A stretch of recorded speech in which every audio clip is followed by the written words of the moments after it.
ఓం శ్రీ గురుభ్యో నమః.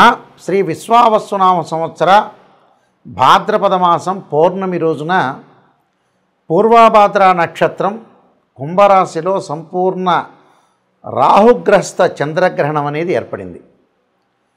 అంటే సెప్టెంబర్ 7వ తారీఖు నైటు 9:57 ప్రారంభమై ఈ గ్రహణం అలానే తెల్లవారుజామున 3:29 వరకు ఉంటుంది. అంటే చంద్రగ్రహణము సంపూర్ణ చంద్రగ్రహణం ఉంటుంది. అలానే 9:57 ప్రారంభమై సంపూర్ణ చంద్రగ్రహణం మధ్యకాలం 11:41 ఉంటుంది. చంద్రగ్రహణం విడుపు ప్రారంభం 12:22 వరకు ఉంటుంది. సంపూర్తిగా పోయేది పుణ్యకాలం ఏమిటి అంటే 3:29. అంటే సంపూర్ణ చంద్రగ్రహణ బింబ స్పర్శకాలం అనేది 1:22 పాటు ఉంటుంది. ఇది కుంభరాశిలో సంపూర్ణ చంద్రగ్రహణం అనేది ఏర్పడింది.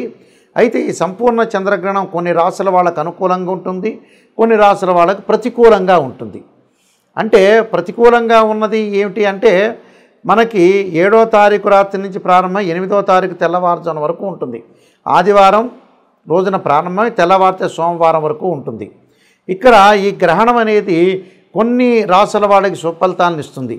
ఆ సుఫలితాలను ఎవరికంటే మేషము, ధనస్సు, వృషభము, కన్యా రాశుల వాళ్ళకి సుఫలితాలను ఇస్తుంది. ఈ నలుగురికి కూడా అదృష్ట రాజయోగం కలిసి వచ్చే అవకాశం అనేది బాగా ఎక్కువగా ఉంటుంది. కుంభరాశి, వృశ్చిక రాశి, కర్కాటకము, మీనం వాళ్ళకి దోషంగా ఉంటుంది. అలానే మకరము, తుల, సింహము, మిథున రాశి వాళ్ళకి మధ్య రకమైన ఫలితాలు వస్తాయి. అయితే శుభాలు కొంతమందికి శుభాలు, కొంతమందికి అశుభాలు, కొంతమందికి మధ్య రకంగా ఉంటుంది. ఎలాంటి బాధపడాల్సిన అవసరమూ లేదు. ఇక్కడ కొంతమందికి అదృష్టంగాను, కొంతమందికి మధ్య రకంగాను, కొంతమందికి దోషంగా ఏర్పడుతుంది. ఆ దోషానికి సంబంధించిన పరిహారాలు కూడా చెప్తాను. అదృష్టం ఎవరికి వరిస్తుంది, ఎవరికి వరించదు అనేది నేను చెప్పాను క్లియర్గా. అయితే ఈ ద్వాదశ రాశుల వాళ్ళందరికీ కూడా ఎవరెవరికి ఎలాంటి ఫలితాలు వస్తాయో మనం ఒకసారి తెలుసుకుందాం. ధనస్సు రాశి వాళ్ళకి ఈ చంద్రగ్రహణం యొక్క ప్రభావం ఏ విధంగా ఉండబోతుంది. ధనస్సు అలానే మకరం, కుంభం అంటే 3వ రాశిలో గ్రహణం ఏర్పడుతుంది. కుంభం నుంచి మనం చూసుకునేటట్టయితే 11th హౌస్ ధనస్సు. ధనస్సు రాశి వాళ్ళకి తృతీయంలో ఏదైతే గ్రహణం సంభవించిందో ఆ గ్రహణ ప్రభావం అనేది చాలా అనుకూలమైన ఫలితాలు జరిగే అవకాశం బాగా ఎక్కువ ఉంటుంది. కాబట్టి ఈ గ్రహణం ఎవరైతే ఈ ధనుసు రాశి వాళ్ళకి సంభవిస్తుందో ధైర్యము, ధనము, రాజయోగము, నూతన వ్యాపారము, నూతన ఉద్యోగము, ఉద్యోగంలో ప్రమోషన్లు, అధిక లాభాలు కలిగే అవకాశాలు బాగా ఎక్కువ ఉంటాయి. అన్నదమ్ముల మధ్యలో కూడా సఖ్యత, పిత్రార్జితం బాగా కలిసి రావటం, రాజయోగం కలిగే అవకాశాలు ఉంటాయి. రాజకీయ నాయకులకు కానీ, సినిమా యాక్టర్లకు కానీ, అలానే వ్యాపార విస్తరణ చేస్తుంటారు, నూతన వ్యాపారాలు చేయాలనుకుంటారు, స్త్రీ వల్ల లాభం కలగటం, ఉద్యోగం వల్ల లాభం కలగటం, నూతన ఉద్యోగాలకు వెళ్ళే అవకాశాలు కూడా ఉంటాయి. ప్రత్యేకంగా ఈ వ్యాపారాన్ని చూసుకునే వాళ్ళు కానీ, ఉద్యోగానికి వెళ్ళే వాళ్ళు కానీ ఒక ప్రణాళికాబద్ధంగా ఒక ప్లాన్ వేసుకుంటూ లైఫ్ను లీడ్ చేయాలనే ఒక ఉద్దేశంతో ముందుకెళ్తారు. ఖచ్చితంగా లైఫ్ను లీడ్ చేస్తారు. లీడ్ చేసి ఎలా ఎస్టిమేషన్ వేయాలి, ఎలా హౌ టు డెవలప్మెంట్, నేను ఎలా డెవలప్మెంట్ చెందాలి అనే ఉద్దేశంతో ఉద్యోగంలో వాళ్ళు విజయం సాధిస్తారు. విద్యలో కూడా వీళ్ళకి అనుకూలంగా ఉంటుంది. ధైర్యంతో ముందుకు వెళ్తారు. ఆకస్మికంగా ధనలాభం ఉంటుంది.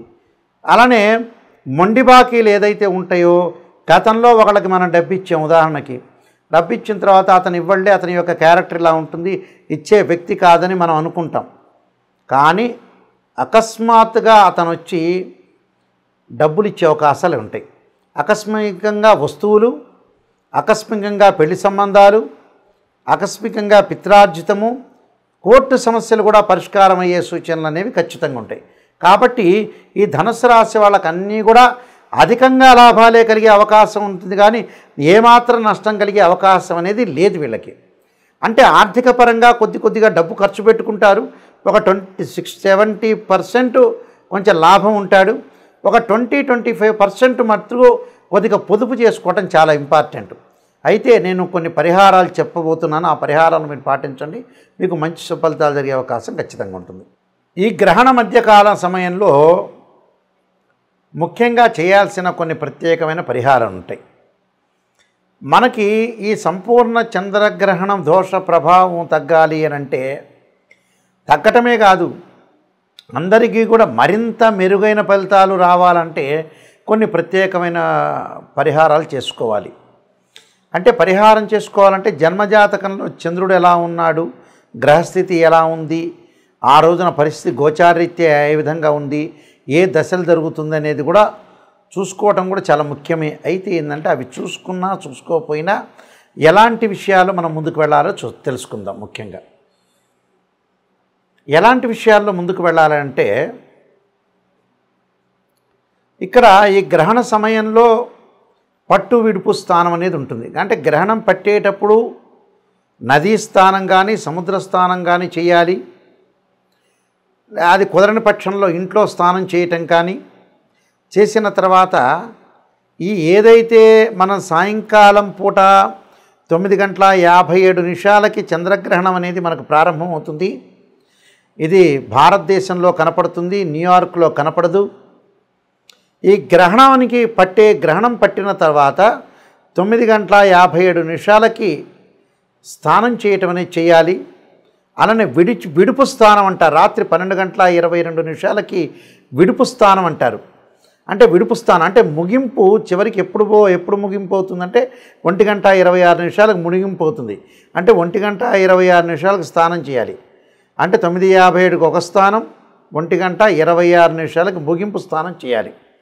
చేసిన తర్వాత ఇక్కడ ఓం నమః శివాయ పంచాక్షరి చేసుకోవటం, ఆ గ్రహణ సమయ కాలంలో జపం చేసుకోవాలి. ఎప్పుడు కూడా గ్రహణ సమయ కాలంలోనే జపం చేయాలి. ఎలాంటి జపం చేయాలి? ఓం నమః శివాయ పంచాక్షరి, అలానే ఓం నమః శివాయ పంచాక్షరితో పాటు రుద్రగాయత్రి మంత్రం తత్పురుషాయ విద్యే మహాదేవాయ ధీమహే తన్నో రుద్ర ప్రచోదయాత్ అనే మంత్రాన్ని చక్కగా చదువుకోవటం, ఓం నమో నారాయణాయ నమః అనే మంత్రాన్ని చదువుకోవటం, రాహుగ్రస్తమైన చంద్రగ్రహణం ఏర్పడటం వల్ల తప్పకుండా చేయాల్సింది ఏంటంటే సుబ్రహ్మణ్య స్వామి యొక్క ఆరాధన. తత్పురుషాయ విద్యే మహాసేనాయ ధీమహే తన్నో షణ్ముఖ ప్రచోదయాత్, నాగరాజాయ విద్యే పృథ్వీధరాయ ధీమహే తన్నో సర్ప ప్రచోదయాత్ అనే మంత్రాన్ని కూడా చదువుకోవాలి.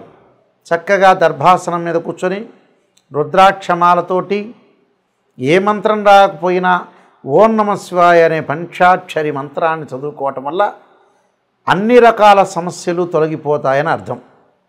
అంటే సర్వదోషాలు ఉన్న వాళ్ళకి, ఎందుకంటే గ్రహణ ప్రభావం అనేది ఎలా ఉంటుందని అంటే ఏదైతే గ్రహణం అనేది ఏర్పడిందో చంద్రగ్రహణం మళ్ళీ చాలా కాలం పాటు ఆ చంద్రగ్రహణం యొక్క ప్రభావం అనేది ఒకటి ఉంటుంది. మినిమంగా మనకు శాస్త్రంలో చెప్పినట్టుగా 3 నెలల పాటు ఆ గ్రహణ ప్రభావం ఉంటుంది. కాబట్టి 3 నెలల తర్వాత ఆ గ్రహణ ప్రభావం తగ్గుతుంది అని అర్థం. ఈ 3 నెలల పాటు ఉన్న గ్రహణ ప్రభావం ఎవరికైతే ఉంటుందో వాళ్ళందరూ కూడా ఖచ్చితంగా గ్రహణ సమయంలో జపం చేయటం చాలా ఇంపార్టెంట్. అలానే గాయత్రి మంత్ర జపం చేయటం కూడా చాలా చాలా మంచిది. అంటే జపం వల్ల ఏమవుతుందంటే మనకు మోక్ష మార్గం, జపం వల్ల జాతకపరంగా ఉండే దోషాలు తొలగిపోతాయని శాస్త్రంలో చెప్పారు.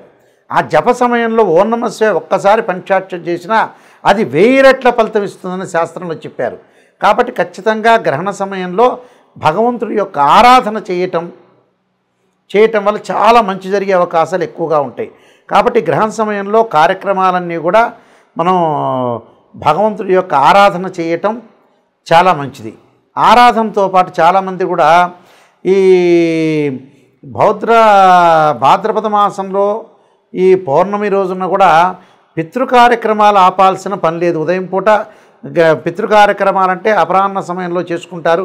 ఆ అపరాహ్న సమయంలో కార్యక్రమంలో చేసుకోవచ్చు వాళ్ళు. తప్పులే 7వ తారీఖు ఉదయం అయినా 8వ తారీఖు ఉదయం పూట అయినా అపరాహ్న సమయం అంటే 1:30కి మధ్యాహ్నం పూట చేస్తారు. పితృ కార్యక్రమాలు నిర్వహించుకోవచ్చు. పితృ కార్యక్రమాల సమయంలో తద్దినాల ఆబ్దికాల సమయంలో గ్రహణం ఉండదు కాబట్టి చేసుకోవచ్చు. దాని తర్వాత గర్భవతులు, ముఖ్యంగా ఎవరైతే గర్భవతులు ఉన్నారో వాళ్ళు గృహంలోనే ఉండవచ్చు. అయితే తమ కార్యక్రమాలు చాలామంది కూడా బెడ్ మీద నుంచి లేవకూడదు, బయటికి వెళ్ళకూడదు, వాష్రూమ్కి వెళ్ళకూడదు, ఇలాంటి ఇబ్బందులు ఏం లేవు. వాష్రూమ్కి వెళ్ళొచ్చు, గ్రహణాన్ని వీక్షించకుండా ఉంటే చాలు. కానీ లోపల ఇంటిలో వాళ్ళ కార్యక్రమాలు కానీ, వంట చేసుకోవచ్చు కానీ, వాష్రూమ్లకు వెళ్ళటం కానీ ఇవన్నీ కూడా తమ కార్యక్రమాలన్నీ కూడా వీళ్ళు చేసుకోవచ్చు. ఆ కార్యక్రమాలు చేసుకొని ముందుకు వెళ్ళొచ్చు. ఎలాంటి ఇబ్బందికరమైన వాతావరణం అనేది లేదు. గర్భవతులు ఇలాంటి నియమాలు పాటించడం అనేది చాలా మంచిది. ఈ గ్రహణాలకి గ్రహణం అయిపోయిన తర్వాత 2 జంట సర్పాలను దానం చేయటం అనేది చాలా మంచిది. 2 జంట సర్పాలని, అలానే వస్త్రాన్ని, గుడదానము, అలానే నెయ్యి దానము, నేను చెప్పిన ఎవరైతే రాసుల వాళ్ళకి అనుకూలంగా లేదో వాళ్ళు దానం చేయొచ్చు. అంటే ఆజ్యదానం, గుడదానం, వస్త్రదానం, సర్పదానం, అలానే బియ్యం దానం లేక ఒడ్లు దానం, అలానే మినుములు, ఉలవలు దానం చేయటం చాలా మంచిది. ఈ దానం వల్ల మంచి జరిగే అవకాశం ఖచ్చితంగా ఉంటుంది. మీ అందరికి కూడా మంచి జరగాలని ఆశిస్తూ సర్వే జన సుఖినో భవంతు.